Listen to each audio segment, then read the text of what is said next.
Rams joint practice. 99, that would be one Aaron Donald. Ever heard of him? You see him swinging the Bengals helmet in both of his hands as the Rams and Bengals renewed pleasantries apparently from this past Super Bowl. And of course, LA ended up winning. Whatever happened to exhibition and joint practices? And let's bring in our Bengals reporter, Ben Baby. I mean, you were there. What on earth precipitated this fight? Zach Taylor, the Bengals coach, about it, and he said it got a little scuffly, and I think that might be a little bit of an understatement. It was a day filled with a lot of those scuffles, primarily featuring Bengals offensive tackle La'el Collins and that defensive line. We couldn't see really what happened on the Rams side of the ball, but I got a very good look at it. What happened was there was a run play during team drills towards the end of practice. A Rams player and Collins were engaged for a little too long. Collins took exception to that, swung a couple punches, and then everything broke loose out on the practice field. The teams were together for quite some time. Obviously, you've seen the video and the footage of Aaron Donald holding a couple helmets, which might be one of the scariest things you're going to see, considering he's one of the best defensive players in the NFL. But all things considered, everything worked out okay, according to both coaches. When we talked to both of them afterwards, they both downplayed the severity of the brawl. Both of them said that they got good work in. And Sean McVay, when he spoke to reporters afterwards as well, he pointed out that both teams were able to get a lot of what they wanted accomplished during these joint practices. But safe to say, it definitely got a little heated on the second day, and they'll be seeing each other in 2 days when they have their preseason finale here at Paycor Stadium. I think the biggest tell that they're downplaying this, Ben, is by describing it as a little scuffly. That's adorable. The Rams and Bengals off tomorrow. They'll face each other. One more preseason game on Saturday. For more on this, let's get it to Kevin. A little scuffly sounds like our 6 p.m. pod on Friday. Right. You know that. Let's bring in our NFL insider, that is Adam Schefter. And, Myles Garrett's wondering what's going to happen here, because when you're swinging a helmet, he paid the price in a game. Can the league even look into something like this and disciplining Aaron Donald? Kevin, the league stance is this. Clubs are responsible for overseeing the conduct of their own players at practice, including joint practices between two teams like the one today between the Bengals and the Rams. So any discipline that would be handed down against the Rams defensive tackle, Aaron Donald, would have to come from the Rams themselves. So I'm going to go out on a limb here and say that the Rams are not going to suspend Aaron Donald for their season opening game 2 weeks from tonight against the Buffalo Bills, and that Aaron Donald is expected to play in the regular season opener. I don't think the Rams will take that drastic of an action against their all-world defensive lineman. Okay, we heard from the insider, we heard from the reporter. Now I want to hear from a player's reaction. Elle, back to you. He's as cool and calm and collected as can be. I can't imagine that Ryan Clark in his playing days ever wanted to swing a football helmet at anyone. What was your reaction to that?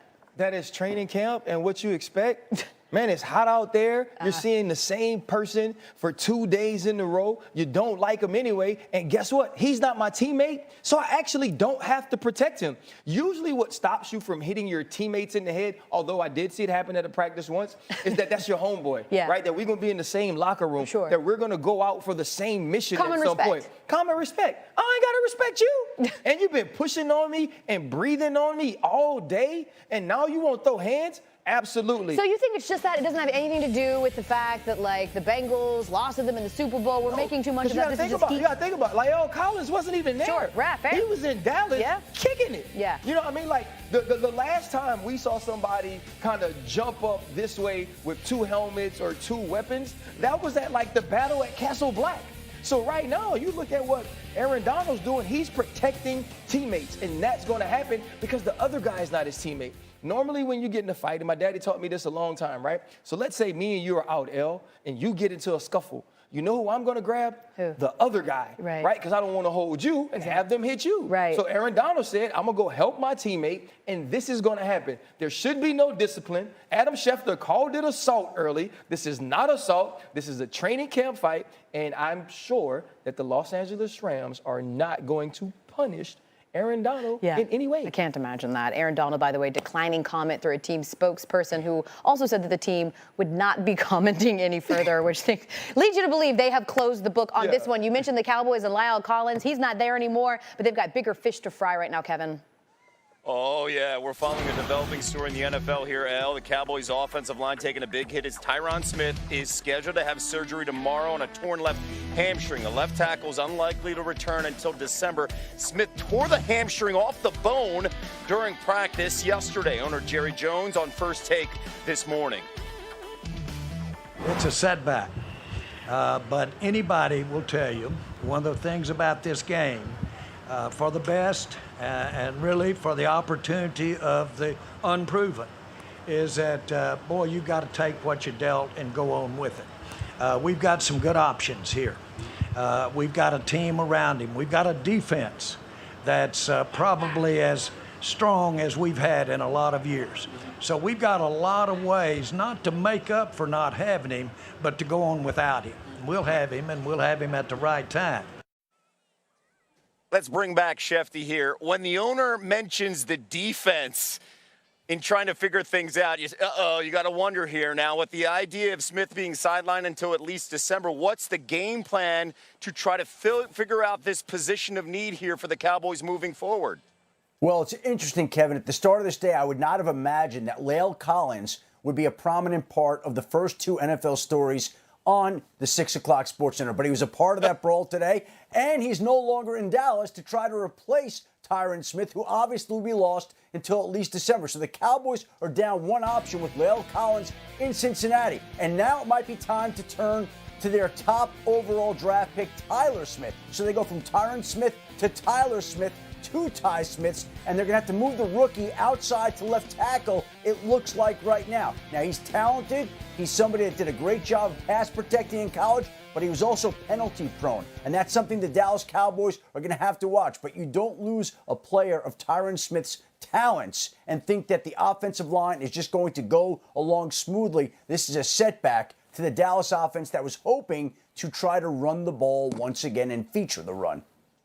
All right, the sack rate here. This is the domino effect. The Cowboys' sack rate is nearly 50% higher when Tyron Smith isn't on the field protecting the quarterback. Keep that in mind. Shefty, thank you. Let's go back to L. So the obvious question here, RC, then is like, what does this mean for Dak Prescott and that offense? I mean, this is a huge loss. If you look at the numbers of the way that this offensive line performs with Tyron Smith and without, it's astounding. And also, Dak Prescott's success really depends on that type of protection and being able to run the ball and be protected in the play action pass. The other piece is this, though. Since 2016, Tyron Smith has been very injury prone. So the Dallas Cowboys have played without him. They can find ways to maybe supplement what he can do, but this is going to be Kellen Moore understanding you're going to have to chip if you move the rookie over there, or if you have the new guy in there. You're going to have to run the football away from that tackle. And so there's so many things that are going to go into protecting yourself when Tyron Smith is down. Here is also what I'm confused about. If you know he gets hurt a lot, and if you know that he's aging, why not wrap him up in bubble wrap in training camp and get him to Sunday against, or Monday, whenever the hell they play the Tampa Bay Buccaneers? But you even week noted, one. like, it looked like a very, like, benign. He was just sort of jogging a little bit. That could be a freak accident, RC. He's a left tackle, so it might not have been jogging. And it could have been a freak accident, but my point is, when you start to accumulate the sort of injuries that Tyron Smith has, it has an effect on your entire body as you begin to compensate to make up for those injuries. And now you have this man who is an extreme veteran, not just a veteran, extreme veteran that understands how to play the position. Don't get him hurt in training camp. Get him to the regular season. Especially when you have Tyler Smith, who Adam Schefter just said gets penalized a lot. The Cowboys, the most penalized team in the league last year. By the way, the Cowboys had 24 different O-line combinations last season. That was up from 10 the season before. It's just really been a point of emphasis for them the last couple of years. Kevin, let's get some headlines. RC's hanging out all night. All right, here's